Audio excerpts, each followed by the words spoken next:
The Anderson brothers should probably have been in a facility somewhere, despite their tendency to escape from such places. It could be argued that they had no business being on tour, considering their condition. Their lives mostly revolved around the laundry list of ailments and their endless quest for liquor. But Barry Wheeler managed them now. And whatever else they might say about Barry, he knew how to make things happen. And honestly, it wasn't like the Andersons were the most difficult clients he ever had.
The fate of countless individuals hangs in the balance, threatened by the machinations of the Herald of Darkness.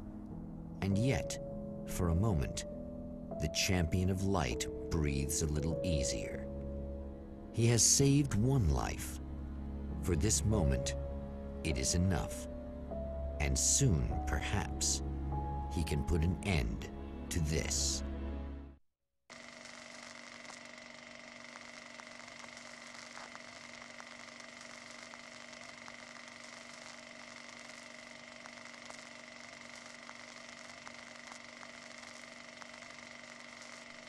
Returning to the observatory for what he hopes is the final time, the man feels anticipation and dread in equal measure. Soon, he knows, he will have what he needs.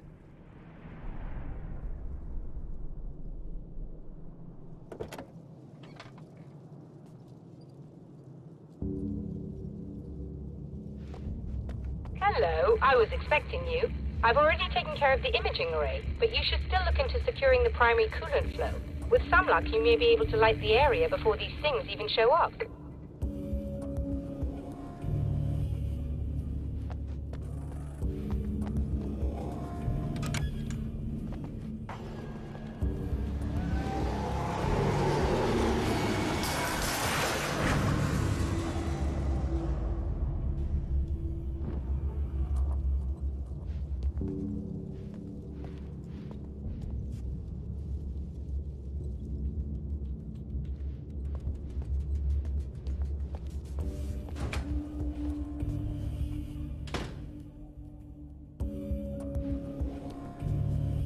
Thanks for tuning in for the second part of our interview with Serena Valdivia and award-winning photographer Alice Wake. Now, Alice, we were talking about your husband, Alan Wake. Is that a sore subject for you?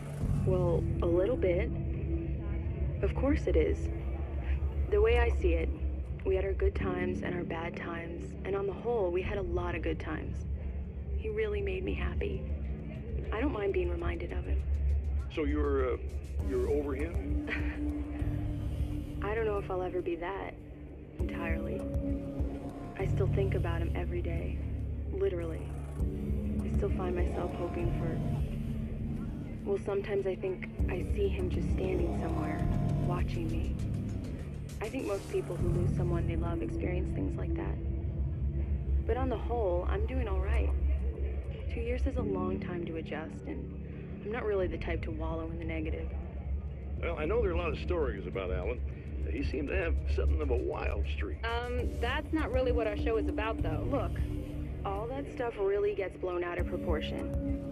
He had his problems, but it's really frustrating for me because people like to talk. They love to tell these crazy stories, and they never really knew him at all. Well, the character he created, Alex Casey, is a household name. The books still continue to sell. There's been talk of a TV series, a movie, a video game. Must be nice to know that his work is still being appreciated by so many readers. Yes, of course, but I don't really deal with the business side. I leave that to Alan's agent. That would be Barry Wheeler. Actually, I just interviewed him. He's currently in the music business. Mm-hmm. And he's also Alan's best friend. Do you two keep in touch? We talk regularly. Like I said, he handles the business side. I think we should talk about her film. Yes, of course, you're right. I'm Eddie Rodman, talking to Alice Wake and Serena Valdivia, and we'll be right back.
Very good. I believe we're ready to look into the sky.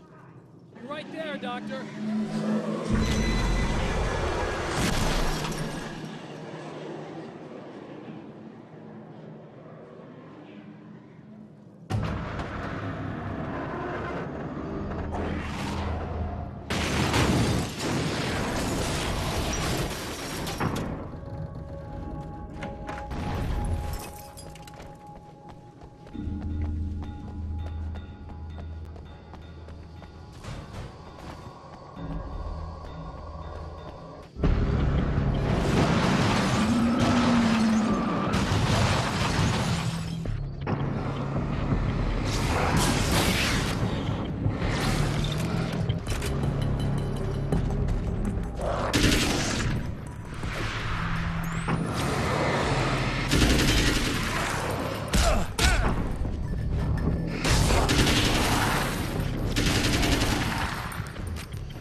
This act of creation is exhilarating and frightening. Subtext and symbols loom eager to take effect. Causality and consequence become domino chains that stretch into infinity. The more fundamental the change, the more unpredictable the variables become. Reality is too complex to control completely. Ordinary questions become meaningless. Who created who? What is really real? Everything is as real as everything else. You learn to let go of the things you can't control and go with the flow, or go insane.